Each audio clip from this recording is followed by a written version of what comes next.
Let's talk about what's happening in Sudan. Rival forces remain locked in a power struggle despite international calls for a ceasefire. It's an all-out battle for control of the country between Sudan's army and a paramilitary unit known as the Rapid Support Forces, the RSF, led by men who used to be allies. Hundreds of people have been killed, and hundreds have been injured. There's fighting in different parts of Sudan, but it's heaviest in the capital, Khartoum. There have been attempts at a ceasefire, but they haven't lasted. There have been air attacks and shelling. The airport has been severely damaged. There's no running water or electricity. Supplies of food are running low. This ridiculous battle that has civilians caught in the middle. And we have nothing to do with this. So what's behind the fighting? Well, people in Sudan have been struggling to set up a democracy after decades under one-man rule. Omar al-Bashir came to power in a military coup in the late 1980s, became president, and stayed for 30 years, until people rose up and demanded that he step down. Then the army took over, and people didn't want them in charge either. So after pressure from protesters, the army agreed to share power with different political groups in a transitional government. The idea was that it would oversee a transition to a democratic system. But 2 years later, the army kicked out the prime minister and seized power again. The people in Sudan seem to be trapped in this limbo, and they're going round and round in a circle that involves the same people, with no clear path or trajectory on how they can actually start to plan for a transition. There have been ongoing talks to make that transition happen between the military and political groups representing that pro-democracy movement. But a major reason the process is being held up is because of an underlying rivalry between the army and the Rapid Support Forces that have become like a second army.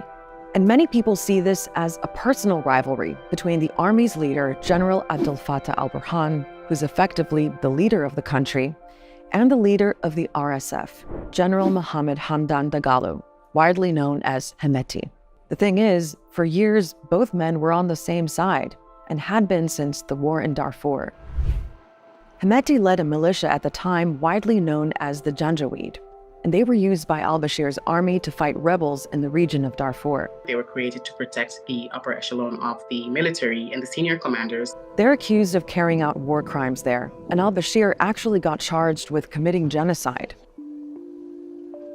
In 2013, the militia were rebranded as the Rapid Support Forces and worked with the army on different missions. Then, in 2019, Hemeti and General al-Burhan joined up to get rid of al-Bashir. And during the big pro-democracy protests, the RSF and the army were accused of killing more than 100 people.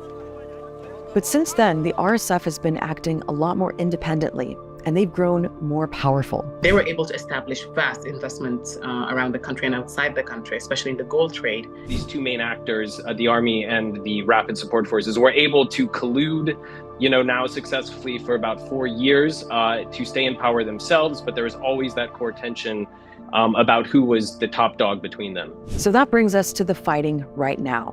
As part of Sudan's transition to democracy, there have been talks about integrating the RSF into the army, but they can't agree over the timeline. The army proposed 2 years, while the RSF wanted it to be 10. The army, had been making a stand.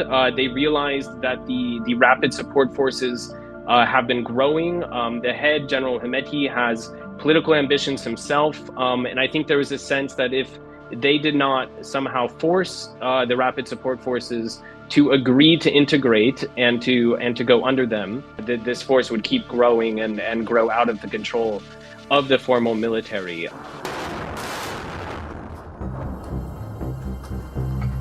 It's unclear who started the fighting, but on April 15th, both sides started trading accusations that they had attacked each other's bases in Khartoum.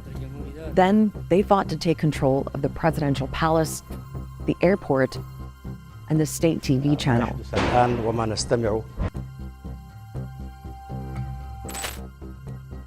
The army has air power, and they've been hitting RSF bases in the capital, many of them in residential areas. The RSF don't have planes, but they do have anti-aircraft weapons, and they have about 100,000 men. There have been plenty of calls for the fighting to stop, from Sudan's neighbors, the African Union, the UN, the EU, the US, and the UK. And there could be some leverage from countries like Egypt, which has been a close ally to the Sudanese army, and on the other side, the UAE, which has ties to the RSF. But there's no sign that either side wants to back down. Right now, for a lot of people, it's a period of confusion. It's a period of uncertainty about what's going to happen in the next few minutes, the next few hours, the next few days. And it's a period of war, and they have nowhere to turn to. A lot of people in Sudan are scared, heartbroken, and frustrated. Their country keeps getting derailed off that path towards democracy. It's a hope that seems even more distant now.